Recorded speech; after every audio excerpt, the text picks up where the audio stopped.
चलिए दोस्तों, आज स्टार्ट करते हैं 10th का बहुत ही इम्पोर्टेंट चैप्टर और पहला चैप्टर सत्ता की साझेदारी। सत्ता की साझेदारी पढ़ना है, जो कि हम लोग दो कंट्री है, एक बेल्जियम और एक श्रीलंका। बेल्जियम यूरोपियन कंट्री है और श्रीलंका एशियन कंट्री है, जो हमारे भारत देश के बगल में ही है। तो सत्ता की साझेदारी क्या होता है? तो सत्ता की साझेदारी का कहने का मतलब है कि पावर शेयरिंग, सत्ता सरकार में शेयरिंग, सरकार में साझेदारी। जैसे कोई भी काम हो उसमें हर एक लैंग्वेज यूज करने वाले लोगों का और हर एक क्षेत्र के, जैसे हर एक छोटे जाति या फिर बड़े जाति के लोग, बड़े अमीर या गरीब लोग, सभी मिलके एक साथ सरकार बनाते हैं, सभी चीज़ में भागीदारी लेते हैं, उसी को बोलते हैं सत्ता की साझेदारी। यही चीज़ हम लोग समझने वाले हैं दो कंट्री का यूज करके, एक है बेल्जियम और एक है श्रीलंका। इसके बारे में पढ़ते हैं नेक्स्ट स्लाइड में। बेल्जियम यूरोप का एक छोटा सा देश है, जो कि अपने हरियाणा राज्य के बराबर है। वहाँ की ये बेल्जियम एक छोटा सा देश है। कहाँ का देश है? यूरोप का देश है। ऊपर से इसका जो क्षेत्रफल है बिल्कुल अपने हरियाणा जितना है, और इसकी आबादी का बात करें तो कितना है? 1 करोड़ के आसपास है, जो कि हरियाणा का आधा है। ठीक है, इसमें क्या था, इसके माध्यम से आप समझते हैं कि सत्ता में साझेदारी क्या होता है। दो बताए हुए थे कि दो देश है, एक बेल्जियम और एक श्रीलंका। तो पहले बेल्जियम के बारे में पढ़ते हैं कि बेल्जियम एक्चुअली में क्या हुआ था वहाँ पे, जिससे यहाँ पे सत्ता की साझेदारी को समझना बहुत ज़्यादा जरूरी हो गया।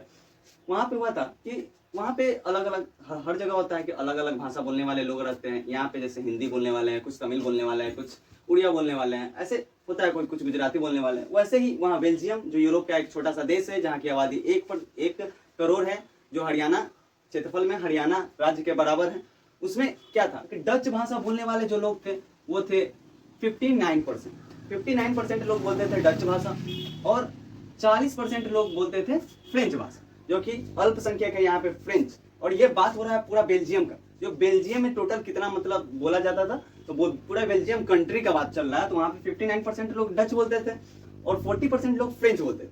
लेकिन ये उल्टा होता था वहाँ का ब्रुसेल्स, जो वहाँ का राजधानी, बेल्जियम का राजधानी ब्रुसेल्स है। वहाँ पे क्या था, 80% लोग फ्रेंच बोलते थे और डच बोलते थे मात्र 20%।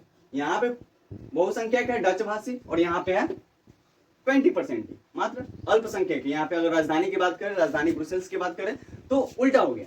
तो यहाँ पे क्या थे, जो 80% लोग फ्रेंच बोलते थे वो शहर में रहते थे, ब्रुसेल्स जहाँ पे डेवलप एरिया होता है। अभी भी देखते हैं जो पढ़ा लिखा होता है, मतलब वो जहाँ शहर में रहता है। ठीक है, तो क्या था, अल्पसंख्यक फ्रेंच जो थे वो ज्यादा ताकतवर थे और ज्यादा समृद्ध थे हर चीज में। और ये क्या हुआ, तो डच भाषी बोलते थे पूरे देश में हम ज्यादा हैं, तो हमारी सरकार बननी चाहिए, हमें अब उस देश का राष्ट्र भाषा हमको घोषित कर देना चाहिए। क्या चीज का? डच को कर देना चाहिए। और ये लोग फ्रेंच लोग बोलते थे कि हमारे ब्रुसेल्स, जो बेल्जियम की राजधानी है, वहां पे 80% बोले जाते हैं, हमारी भाषा बोली जाती है अपने देश की राजधानी में, जो कि क्या है? ब्रुसेल्स। तो क्या था कि दोनों में मतलब लड़ाई होना स्टार्ट हो गया कि नहीं, हमारी सरकार बननी चाहिए, हमें ज्यादा तवज्जो देना चाहिए। तो ऐसे ही करते करते क्या हुआ, 1950 से 1960 तक दोनों समूह में क्या होने लगा, तनाव बढ़ने लगा। ठीक है, जो और ब्रुसेल्स में जो था ज्यादा ही दिखता था। ओवरऑल देश में तो क्या था, 59% लोग डच बोलते थे और 40% लोग फ्रेंच बोलते थे। लेकिन ब्रुसेल्स में क्या था, उल्टा था, 80% लोग फ्रेंच बोलते थे और 20% लोग डच भाषा बोलते थे। तो दोनों में लड़ाई होने लगी। राष्ट्रभाषा अगर किसी देश में घोषित कर दिया जाता है कि नहीं, यहाँ अगर भारत में हम लोग कर दिया जाए कि हिंदी हमारी राष्ट्रभाषा कर दी जाए, तो क्या होगा कि उसका मतलब हो गया कि सिर्फ हिंदी भाषी लोगों को हर चीज में प्राथमिकता दी जाए। सरकारी नौकरियां हो तो हिंदी बोलने वाले लोग को जल्दी मिलेगी, जॉब हो, कोई भी जॉब हो, उसमें हिंदी बोलने वाले को ज्यादा मिलेगी, और अदर लैंग्वेज को उतना प्राथमिकता न दी जाए। तो ऐसे करते करते क्या होने लगा कि वहां पे तनाव बढ़ने लगा। बेल्जियम के बारे में देख लिए कि वहां पे क्या क्या माहौल हो चुका था, क्या वहां का कितना परसेंट लोग क्या बोलते थे। अब थोड़ा सा श्रीलंका के बारे में पढ़ते हैं कि यहाँ के लोग, कितने लोग क्या बोलते थे और कितने लोग क्या बोलते थे, कितने लोग की क्या मत थी और कितने लोगों की क्या धर्म जाति फॉलो करते थे, वो चीज देख लेते। उसके बाद दोनों में हम लोग अंतर बताएंगे कि कौन क्या पालन करके, क्या चीज लागू करके अच्छे तरीके से सरकार चलाया और क्या गलती करने से वो लोग, उनके अंदर गृह युद्ध छिड़ गया। ठीक है, तो देखते हैं श्रीलंका में। श्रीलंका के बारे में थोड़ा सा पढ़ लेते हैं क्या होता है। तो दक्षिणी एशिया में स्थित एक देश है, जो कि हमारे भारत देश के बगल में ही है, समुद्र के एक द्वीप है। ठीक है, यहाँ की आबादी जो है 2 करोड़ है, और यहाँ के 74% जो लोग थे वो बोलते थे सिंहली भाषा। ठीक है, और तमिल बोलने वाले थे 18%। तो सिंहली थे 74%, तमिल थे 18%। तो कोई भी मतलब चाहेगा, वहां का बहुसंख्यक थे 74%, तो 74% लोग बोलते थे कि नहीं, हमारे भाषा को क्या कर देना चाहिए, राष्ट्रभाषा घोषित कर देना चाहिए, क्योंकि हम ज्यादा मात्रा में। ठीक है, तो सिंहली बौद्ध धर्म को मानते थे, तमिल जो थे हिंदू और मुस्लिम धर्म को दोनों मानते थे। सिंहली तो वहाँ के मूल निवासी थे, जो तमिल और जो तमिल था वहाँ यहाँ भारत से भी कुछ गए हुए थे और वहाँ के मूल निवासी भी थे। ईसाई का परसेंटेज है 7%। 7% वहाँ पे ईसाई जो थे वो दोनों भाषा बोलते थे, सिंहली भाषा भी बोलते थे और तमिल भाषा भी बोलते थे। तो यहाँ पे भी वही बेल्जियम वाली कहानी है कि वहाँ भी लैंग्वेज के लिए वो था, लड़ाई चल रही थी कि हमारे भाषा को राष्ट्रभाषा घोषित कर दिया जाना चाहिए। यहाँ पे भी वही था। तो यहाँ पे जो लोग थे, सिंहली भाषा के जो लोग थे वो 74% है, जो कि बोलते थे, जो बहुसंख्यक थे, ये बोलते थे कि हमारी भाषा को राष्ट्रभाषा घोषित कर देना चाहिए। ठीक है, श्रीलंका के बारे में और कुछ जानते हैं। यहाँ पे श्रीलंका जो आजाद हुआ 1948 में, तो वहाँ सिंहली समुदायों का दबदबा वहाँ पे बढ़ने लगा, जो कि कितना थे, 74%। सिंहली भाषी लोग कितने थे, 74%, जो कि ये लोग का दबदबा यहाँ पे बढ़ना स्टार्ट हो गया। आजाद कब हुआ था श्रीलंका, तो भारत देश 1947 में आजाद हुआ था, और एक साल बाद कौन आजाद हुआ था, श्रीलंका आजाद हुआ था। एक साल बाद, भारत के आजाद होने के बाद एक साल बाद 1948 में श्रीलंका आजाद हुआ था। ठीक है, ये बात याद रखना है, एक साल बाद भारत देश 1947 में और 1948 में आजाद हुआ था, श्रीलंका आजाद हुआ था। 1956 में एक कानून बनाया गया, दबदबा जो कि था, सिंहली भाषी लोग 74% जो लोग थे उनका दबदबा यहाँ पे ज्यादा होने लगा। 1956 में एक कानून, सरकार ने वहाँ एक कानून बनाया, उसके तहत क्या था, कानून के तहत सिंहली भाषी लोग को, मतलब सिंहली भाषा को एकमात्र राष्ट्रभाषा घोषित कर दिया गया। राष्ट्रभाषा घोषित करने का मतलब कि आपको सरकारी नौकरियों में सिंहली लोगों को प्राथमिकता देने लगी। सबसे पहले इन लोगों को चुना जाएगा, सरकारी नौकरी होगी तो अदर लैंग्वेज को बाद में यूज किया, मतलब जो तमिल थे, तमिल लोगों को बाद में मतलब देखा जाएगा। सरकार बौद्ध धर्म को संरक्षण देना शुरू कर दिया, ज्यादा बढ़ावा देने लगा बौद्ध धर्म को। जो कौन थे, बौद्ध धर्म को कौन मानते थे, सिंहली धर्म, सिंहली भाषा जो बोलते थे, सिंहली लोग बौद्ध धर्म को मानते थे, उनको क्या करने लगा, सरकार ने संरक्षण देना स्टार्ट कर दिया। तो इन सरकारी जो फैसलों जो किए हुए थे, जो कानून लागू करने लगे लोग, उनसे क्या हुआ कि तमिल लोग नाराज होना स्टार्ट हो गया। ठीक है, तो तमिल लोगों ने अपनी एक अलग, नाराज होकर एक राजनीतिक पार्टी, अलग राजनीतिक पार्टी बनाए और लड़ाई स्टार्ट हुआ, जो कि हम आगे पढ़ेंगे। सिंहली भाषा को राष्ट्रभाषा बनाने के बाद जो तमिल लोग में जो नाराजगी थी वो अब कुछ ज्यादा ही बदलने लगा, और ये लोग क्या किए, एक संगठन बनाए। संगठन का नाम था लिबरेशन टाइगर्स तमिल इलम।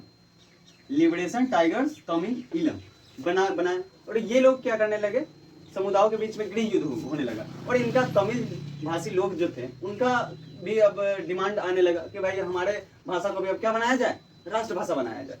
तो और शिक्षा और रोजगार में समान अवसर दिया जाए एक जगह। लेकिन ये लोग बहुत अच्छे थे, तमिल भाषी लोग, कि यहाँ ये दोनों को समान अवसर देने की बात कर रहे थे कि सरकारी नौकरियां हो या फिर सरकार में लड़ने के इलेक्शन की बात हो, तो उसमें समान अवसर दिए जाए, सभी लोगों को समान अवसर दिया जाए। लेकिन सिंहली भाषी में ऐसे नहीं थे। सिंहली भाषी लोग क्या बोलते थे कि सिर्फ सिंहली भाषा को प्राथमिकता दी जाए, लेकिन जो तमिल भाषी लोग जो थे वो लोग समान अवसर का मांग करने लगे। और एक और मांग तो ये भी करते थे कि मेरा जो तमिल भाषा है उसको भी राष्ट्रभाषा ही बनाया जाए, राजभाषा ही बनाया जाए। लेकिन रोजगार में, शिक्षा में, सब में क्या मांगते थे, समान अवसर दिया जाए। तो दोनों में लड़ाई होने लगा। उग्र संगठन बनाया जिसका नाम था लिबरेशन टाइगर्स तमिल इलम, और संगठन बना के उसके बाद क्या होने लगा, दोनों समूह में, तमिल और सिंहली जो दो समूह थे उसमें क्या होने लगा, टकराव होने लगा और गृह युद्ध होने लगा। यहाँ पे एक टर्म आया है गृह युद्ध। गृह युद्ध क्या होता है, जब अपने राज्य, गृह युद्ध मतलब घर का युद्ध, यानी कि देश में, अपने देश लोग या फिर अपने राज्य के लोग जब आपस में लड़ाई करना स्टार्ट कर दे तो इससे होता है गृह युद्ध होना स्टार्ट होता है, जिससे यहाँ पे बहुत सारे लोग मरने लगे और देश कोलैप्स करने लगा। यहाँ की जनता लोग काफी 1000 लोगों की मृत्यु हो गई। लोगों ने देखा कि श्रीलंका में जो मॉडल अपनाया गया था कि सिंहली भाषा को राष्ट्रभाषा बना दिया जाए, सिंहली भाषी लोगों को प्राथमिकता दी जाए, तो वहाँ पे गृह युद्ध होना स्टार्ट हो गया। उग्र संगठन बना और गृह युद्ध छिड़ गया। तो यहाँ के लोग बहुत ज्यादा समझदार थे, यहाँ की सरकार भी समझदार थे। यहाँ बेल्जियम ने नेताओं को वहाँ की क्षेत्रीय अंतर और सांस्कृतिक अंतर को स्वीकार किया, भाषा अलग अलग है वो चीज समझा, और क्या किया कि 1970 से 1993 के बीच, 1970 से 1993 के बीच में 4 बार संशोधन कर दिया संविधान में, 4 बार संशोधन करके क्या इसलिए किया कि संशोधन जो किया कि ताकि देश में सभी मिलजुल कर रह सके, इसलिए संशोधन किया 4 बार। कब से कब? 1970 से 1993 के बीच में 4 बार संशोधन किया। क्यों किया गया? क्योंकि वहाँ के देश के लोग, ताकि वहाँ के देश के लोग मिलजुल कर एक साथ रहें, कोई दिक्कत ना हो। केंद्र सरकार डच कितने परसेंट बोलते थे? 59%, और फ्रेंच लोग कितने बोलते थे? 40%। तो दोनों को मंत्रियों की संख्या जो है समान रखी गई। फ्रेंच और जो डच भाषा थे उन दोनों केंद्र सरकार में दोनों की मंत्रियों की संख्या समान रखी गई। विशेष कानून तभी बन सकते हैं अगर कोई नया कोई कानून बनाना हो किसी भी मतलब क्षेत्र में, तो वहाँ के दोनों तरफ के सांसद, डच भाषी और फ्रेंच भाषी, दोनों के सांसदों का क्या होना चाहिए? बहुमत होना चाहिए, अन्यथा और कुछ नहीं बन सकता।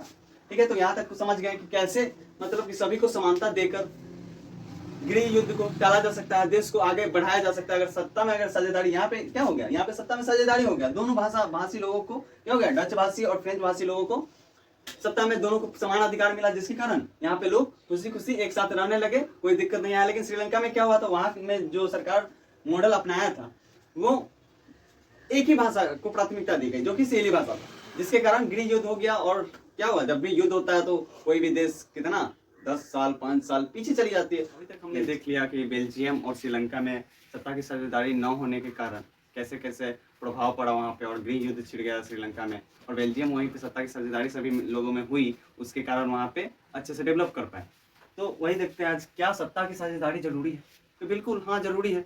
क्या सत्ता की क्वेश्चन है, क्या सत्ता की साझेदारी जरूरी है? तो बिल्कुल है। क्यों है? क्योंकि इससे बंटवारे मतलब दोनों को तो समान अधिकार एक मिल जाता है, हर कोई को समान अधिकार मिल जाता है। उसके बाद विभिन्न समूहों के बीच टकराव की आशंका भी कम हो जाती है।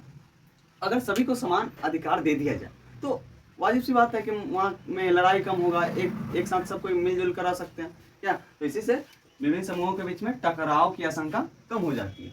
दूसरा तर्क यह है कि सत्ता की साझेदारी का बंटवारा लोकतांत्रिक व्यवस्था के लिए ठीक है, और इसको क्या बोला जाता है? सत्ता की साझेदारी का लोकतंत्र जो है, लोकतंत्र की आत्मा कहलाती है। सत्ता की साझेदारी लोकतंत्र की आत्मा कहलाती है, जिसके लिए लोकतंत्र के लिए भी क्या है? लोकतांत्रिक व्यवस्था के लिए भी सत्ता की साझेदारी बहुत जरूरी है। क्वेश्चन है, भारत में सत्ता की साझेदारी, भारत में सत्ता की साझेदारी का व्यवस्था कैसा है, तो वो देखना है। तो भारत में लोकतांत्रिक शासन व्यवस्था है, जो कि सबको पता होना चाहिए। कौन सा व्यवस्था है? लोकतांत्रिक शासन व्यवस्था है। और यहाँ नागरिक जो है सीधे तौर पर मताधिकार करते हैं, और अपने माध्यम से क्या चुनते हैं? मताधिकार के माध्यम से क्या चुनते हैं? अपने प्रतिनिधि को चुनते हैं। और ये प्रतिनिधि जो चुनते हैं हम लोग, वो क्या करते हैं? वो एक सरकार को चुनती है। ठीक है, और इस तरह से एक चुनी हुई सरकार रोजमर्रा का शासन चलाती है और नए नियम भी बनाती है। रोजमर्रा का शासन तो चलाती ही है, और साथ में क्या करती है? नए नियम भी बनाती है, या पुराने नियमों को, कानूनों को संशोधन करती है। यानी कि अगर पुराना नियम कोई गलत है या फिर गलत ना उसको सुधारने की जरूरत हो, तो उसमें क्या करती है? संशोधन भी करती है, यानी कि उस नियम को चेंज करती है।